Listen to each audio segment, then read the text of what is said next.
Hello everyone, welcome back to Banu Kitchen. இன்னைக்கு நம்ம என்ன ரெசிபி பார்க்க போறோம்னா ஒரு ஸ்நாக் ரெசிபி தாங்க பார்க்க போறோம். சிக்கன்ல வடை எப்படி செய்யலான்றத பார்க்கலாங்க. ரொம்ப டேஸ்டா கிறிஸ்பியா இருக்குங்க. ஈவினிங் டீ டைம் ஸ்நாக்ஸ்க்கு கிட்ஸுக்கு இதை நீங்க செஞ்சு கொடுங்க. வாங்க இதை எப்படி செய்யலான்றத பார்க்கலாம். வீடியோக்குள்ள போறதுக்கு முன்னாடி மறக்காம சப்ஸ்கிரைப் பண்ணுங்க அண்ட் பெல் ஐகானை கிளிக் பண்ணுங்க. நாம இங்க போன்லெஸ் சிக்கன் தாங்க யூஸ் பண்ணணும். நான் 300 கிராம் போன்லெஸ் சிக்கன் எடுத்திருக்கேன். இது நல்லா கழுவி எடுத்துட்டு வந்துருங்க. கொஞ்சம் கூட தண்ணி இருக்கக்கூடாதுங்க. இதில் ஒரு மீடியம் சைஸ் வெங்காயத்தை நல்லா பொடிசாக நறுக்கி சேர்த்துக்கோங்க. இது கூடவே 1 டேபிள் ஸ்பூன் அளவுக்கு பூண்டை நல்லா சின்ன சின்னதாக நறுக்கி சேர்த்துக்கோங்க. அது கூடவே 2 டேபிள் ஸ்பூன் அளவுக்கு கொத்தமல்லியும் வெங்காயத்தாலும் சேர்த்துக்கோங்க. நான் 120 கிராம் உருளைக்கிழங்க நல்லா வேக வச்சு எடுத்துக்கோங்க. வேக வச்ச உருளைக்கிழங்க சேர்த்துட்டு இது கூட 2 டேபிள் ஸ்பூன் அளவுக்கு பிரெட் கிரம்ஸ் இருக்கும் பாத்தீங்களா, அதையும் சேர்த்துக்கோங்க. இது எல்லாத்தையும் மிக்ஸி ஜார்ல போட்டு கொஞ்சம் கூட தண்ணி சேர்க்காதீங்க. இதை நல்லா கொரப்பா அரைச்சி எடுத்துட்டு வந்துடுங்க. பாருங்க, இந்த அளவுக்கு இருக்கணுங்க. கொஞ்சம் கூட நீங்க தண்ணிக்கு சேர்க்க வேண்டாம். அந்த உருளைக்கிழங்கே உங்களுக்கு நல்ல ஒரு பைண்டிங் கொடுக்கும். இப்போ நம்ம மசாலா பொருட்களை சேர்த்துக்கலாம். 1/2 டீஸ்பூன் அளவுக்கு மிளகாய் தூள், 1/2 டீஸ்பூன் மிளகுத்தூள், 2 டேபிள் ஸ்பூன் அளவுக்கு மைதா சேர்த்துக்கோங்க. இது கூடவே ஒரு முட்டை, தேவைக்கேற்ப உப்பையும் சேர்த்துட்டு இதை நல்லா மிக்ஸ் பண்ணிக்கோங்க. நல்லா ஒரு ஸ்பூனோ இல்லைன்னா கையாலேயே இதை நல்லா இந்த மாதிரி கலந்துக்கோங்க. பாருங்க, நமக்கு மிக்ஸ்சர் ரெடி ஆயாச்சு.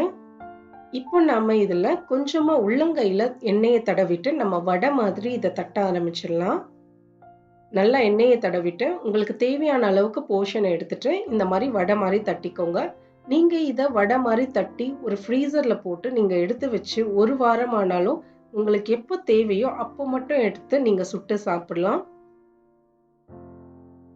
இந்த மாதிரி வடை மாதிரி தட்டி ஒரு பக்கமா எடுத்து வச்சுக்கோங்க. உங்ககிட்ட இந்த பைப்பிங் பேக் இருந்ததுன்னா நீங்க இதே மாதிரி சின்ன சின்னதா வடை மாதிரி போடலாங்க. இல்லைன்னா நீங்க கையாலேயே தட்டி கூட வச்சுக்கலாம். இதை வந்து ஃப்ரீசர்ல ஒரு 2 மணி நேரம் வச்சிடலாங்க. 2 மணி நேரத்துக்கு அப்புறம் நம்ம எடுத்து வடையை சுட ஆரம்பிச்சிடலாம். இது நல்லா ஃப்ரோசன் ஆன பிறகு இதை பேக்ல போட்டு நீங்க வச்சுக்கலாங்க. வடையை எடுத்து மைதால இந்த மாதிரி நல்லா கோட் பண்ணிக்கோங்க. அதுக்கு அடுத்து நான் இங்க 2 முட்டையை நல்லா பீட் பண்ணி வச்சிருக்கேன். முட்டையிலையும் இதை நல்லா டிப் பண்ணி எடுத்துட்டு பிரெட் கிரம்ஸ் எடுத்துக்கோங்க. கடைசியா பிரெட் கிரம்ஸ்ல இதை போட்டு நல்லா கவர் பண்ணிக்கோங்க. இதாங்க ப்ரொசீஜர். ஃபர்ஸ்ட் மைதால கோட் பண்ணணும், அடுத்து எக்ல டிப் பண்ணணும், அதுக்கப்புறம் லாஸ்ட்ல பிரெட் கிரம்ஸ்ல இந்த மாதிரி நல்லா கோட் பண்ணி எடுத்துக்கோங்க.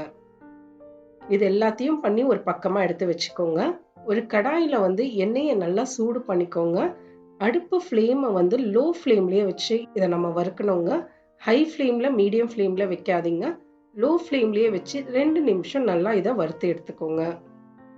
நீங்க இதை வந்து பிரெட் கிரம்ஸ்ல கோட் பண்ணிட்டு ஒரு ஃப்ரீசர் பேக்ல போட்டு இதை நல்லா ஃப்ரீஸ் பண்ணிட்டு உங்களுக்கு எப்போ தேவையோ அப்போ எடுத்து கூட நீங்க இதை சுட்டுக்கலாங்க.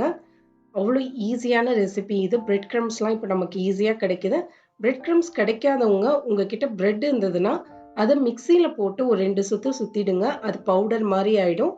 அதுக்கப்புறம் இந்த ப்ரொசீஜரை அப்படியே ஃபாலோ பண்ணுங்க. நல்லா லோ ஃப்ளேம்லயே வச்சு வறுத்துக்கோங்க. பாருங்க, சூப்பரா வெளியில அவ்வளோ கிறிஸ்பியா ரொம்ப டேஸ்டா நமக்கு சிக்கன் வடை ரெடி ஆயாச்சு.